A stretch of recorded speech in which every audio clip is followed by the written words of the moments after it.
Saludos cordiales estudiantes, bienvenidos a una clase más de filosofía. El objetivo de clase de hoy es generar el razonamiento en conceptos y juicios que presenta la filosofía desde la mente, o sea, desde la razón. Muy bien, el concepto dice lo siguiente: consiste en delimitar y precisar y aclarar brevemente notas esenciales de un concepto o la significación del mismo término. Entonces, en este momento estamos proyectando en la pantalla, tenemos varias definiciones en cuanto a lo que es el concepto.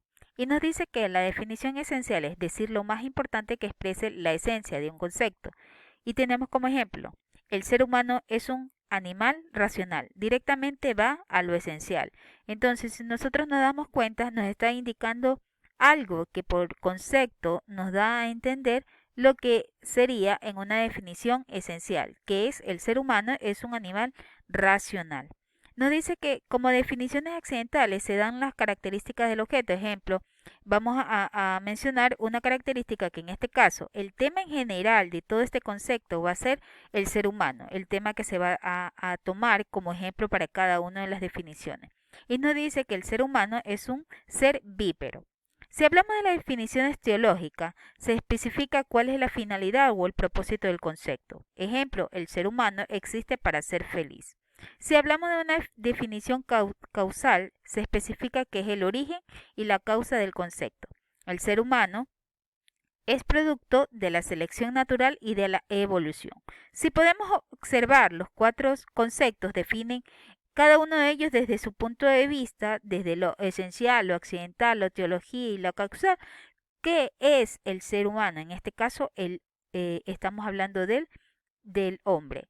Y nos dice entonces que si es así, nosotros podemos ver desde esa perspectiva de qué manera el ser humano se puede implicitar a través de los conceptos. Entonces tengamos claro que dentro de estos cuatro conceptos, de estas cuatro definiciones que nos da el concepto, nosotros podríamos definir cualquiera de ellos. Recuerden que después de esta clase nosotros vamos a tener una lección, pero pues, antes de ello yo les voy a enviar una tarea, una actividad a la cual ustedes van a subir a Sócrates y tienen que ver mucho con esto, ¿no? Para que usted tenga claro cada una de estas definiciones, tienen un ejemplo y el cual usted se puede guiar al momento de realizar la tarea. Ahora hablemos del juicio. ¿Y qué es el juicio? Muchos de ustedes se han de preguntar, a qué definimos juicio? ¿A qué le llamamos juicio? Claro que sí, cada uno de ustedes tiene que recordar de que el juicio, ¿qué es? ¿A qué nos asemeja? Recuerden que si hablamos del juicio, siempre estamos ¿qué? Pensando en cuestionando, queriendo dar una conclusión, una definición acerca de una situación, pero todo vamos a través de qué? De ciertos tipos de conceptos o maneras de pensar que tiene cada uno de ustedes. Por lo tanto, estamos hablando de comenzar a utilizar la lógica. Y nos dice, dentro del cuestionamiento, dice, cuando negamos o afirmamos y estamos elaborando ¿qué? Un juicio. Si negamos que existe ciertos tipos de teoría científica o lo afirmamos o lo negamos. Por ejemplo, muchos en este momento dicen que sí existe una vacuna para este virus que se encuentra dentro a nivel mundial. Y otros dicen no. Entonces, ¿qué están generando? Juicios entre cada una de las personas, de los seres humanos. Dice, consiste en la composición sistemática y coherente de conceptos de un sentido propio. Entonces, si hablamos, tiene que tener que coherencia a ese juicio que usted está empleando, ese juicio que usted está elaborando dentro de su mente mismo, él tiene que ser coherente, no puede ser algo que no tenga fundamento, que no tenga coherencia alguna, que no tenga una lógica, una razón de ser. Y hablamos también de que el juicio supone la relación, la comparación de conceptos e ideas. Cuando son compatibles, afirmamos algo; cuando no son compatibles, negamos algo. Por lo tanto, si llevamos la misma idea, la misma ideología, podríamos entonces decir de que estamos afirmando, estamos aceptando, estamos reafirmando lo que ya se ha definido. Entonces, nosotros, ¿qué tendríamos en ese caso? Una afirmación, porque estamos aceptando que lo que se está presentando, se está definiendo, se está mencionando, tiene la misma manera de o la misma línea que nosotros tenemos al momento de pensar. Y si es todo lo contrario y vamos a la parte, en este caso, a lo negativo, estamos hablando de que no es compatible en ese caso. Y según Aristóteles, define el juicio como el discurso en la cual se afirma o se niega algo. Al juicio lo podemos llamar también proposición cuando la forma parte de un raciocinio y enunciación cuando es de una expresión verbal. Entonces, para Aristóteles dice que tiene dos cualidades, o se niega o se afirma. ¿Y de qué otra manera se llama el juicio? Como proposición. Recuerden los estudiantes, son temas muy esenciales para su lección escrita. Es, en este caso, a través de Sócrates, ¿no? Que es la plataforma que estamos usando en este momento. Se dice que los elementos del juicio son el sujeto, la cópula y el predicado. Si hablamos de sujeto, se representa a través de ¿qué? De la S. Si hablamos del predicado, se representa a través de la P. Y se dice que para llegar la conexión de estos dos elementos se necesita la cópula, que es el elemento racional, el que relaciona, ¿no? Entonces nos dice que el sujeto en este caso es el concepto de quien se habla, de quien se afirma o se niega algo, ¿ya? Y si hablamos del predicado es todo lo que se dice del sujeto. Podemos tener cierta similitud a lo que estamos hablando cuando hablábamos de cómo se divide el sujeto y el predicado en la materia de lengua, ¿no?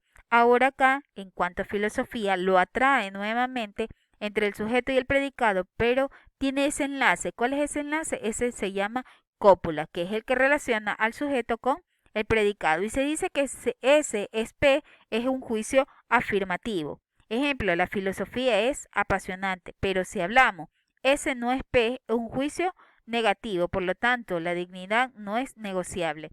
Y si ustedes se pueden dar cuenta, en estos ejemplos estamos viendo que si se encuentra, si da a relacionar entre sí, estamos hablando de un juicio afirmativo, pero si decimos no es, estamos hablando netamente de la negatividad. Entonces, los tipos de juicios son los siguientes, de acuerdo con la cantidad. Tenemos universales y particulares. De acuerdo con la cualidad, tenemos afirmativos y negativos. Y de acuerdo con la modalidad, tenemos problemáticos, asertóricos, aprodícticos. Entonces, si hablamos de los universales, estamos hablando de todo lo que tiene que ver de forma general. Pero si hablamos de forma particular, estamos netamente hablando de un extracto, de un grupo determinado, ¿no? Si hablamos por cantidad. Ahora, si hablamos por cualidad, estamos, ¿qué dice?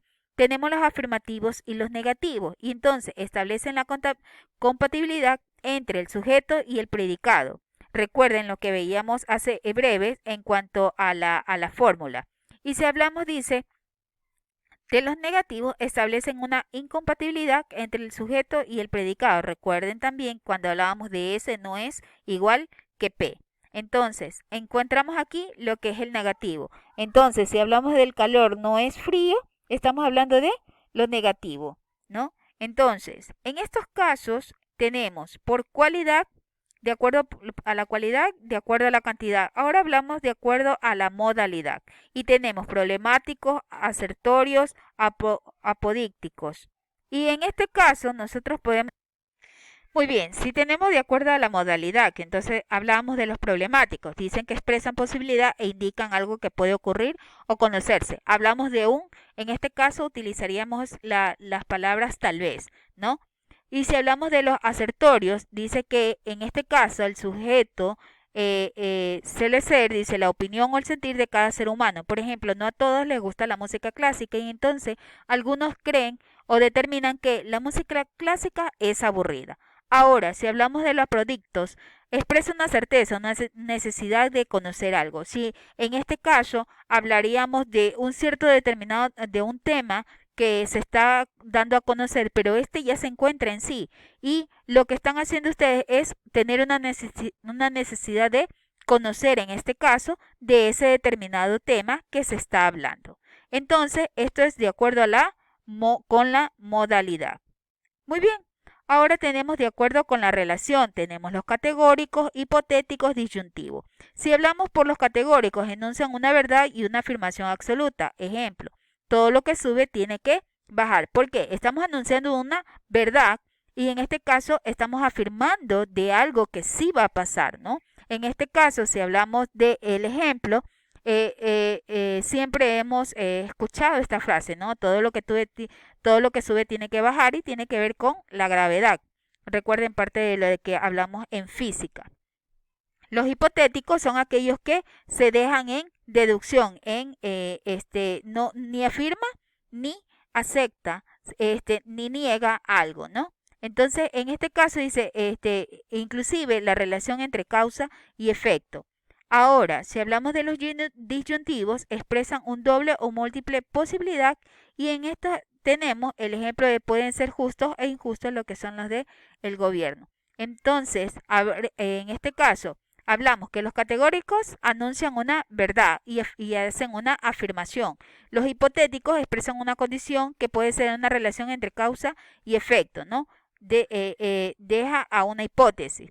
Los disyuntivos son aquellos que dan una doble o múltiples posibilidades a este tipo de situación o tema de juicio. Y de acuerdo con la relación con el sujeto, dice que los juicios de hecho se refieren a lo fáctico, a los hechos reales relacionados con la experiencia y la observación. Entonces, nosotros en sí, a nivel personal, de pronto no hemos observado la erupción de un volcán, pero sí hay sí existen los hechos y son reales porque nos han mostrado a través de muchos videos e imágenes que hay erupciones de volcanes. Entonces se está haciendo un juicio de hecho. Y si hablamos de un juicio de valor, dice describen una realidad, sino que valoran un hecho o una acción. Y ejemplo dice, esta novela es aburrida. Ahora, más abajo les muestro en este momento este cuadrito para que vayan relacionando cada uno de los juicios que se ubican por cantidad, por cualidad, por modo, por relación y por relación con el sujeto. En este caso, sí quiero que tengan claro esto porque la tarea que van a tener, que posteriormente les voy a subir a Educay y ustedes tienen que tener claro cuál es la clasificación de cada uno de ellos para que puedan realizar la tarea. Entonces, ¿qué tenemos? 3 puntos importantes. Primero, tienen que copiar la materia en un cuaderno reciclado. Ustedes ya saben que si tuvieron un cuaderno el año pasado, ustedes usan las hojas que no han sido rayadas aún por ustedes o escritas por ustedes y realicen el traspaso de las diapositivas. Ya en este momento se encuentran a manera de cuadros sinópticos, ¿no? Ahora, les hablaba de la actividad por Educay que se las voy a enviar para que ustedes puedan posteriormente realizar la tarea sobre este tema que estamos tratando en este momento. Les recuerdo que la lección lo tendremos por ahora, está descrita por Sócrates, realizarla en Sócrates el 7 de julio. Quiere decir que nosotros no nos vamos a ver, ustedes saben, en esta semana, pero la semana siguiente que tenemos clase directamente vamos a la lección. Así que sí les pido, chicos, que se pongan pilas, que tomen mucha atención y que recuerden cada uno de los temas que hemos venido tratando, ¿no? Igual en el momento que yo suba a Educay el insumo, les voy a dar la descripción de los temas que vamos, no los temas, pero sí recordarles de todo el material que ya poseen ustedes para su posterior estudio. Espero que salgan muy bien. Ustedes saben que tenemos que poner mucho empeño y recordarles que posteriormente les envío la tarea sobre cada uno de estos temas que hemos tratado para que usted suba a Educay a través de el insumo tarea. No me lo envíe por mensajería porque no lo voy a revisar o si lo reviso será sobre 7. Muchas gracias y tengan un excelente día.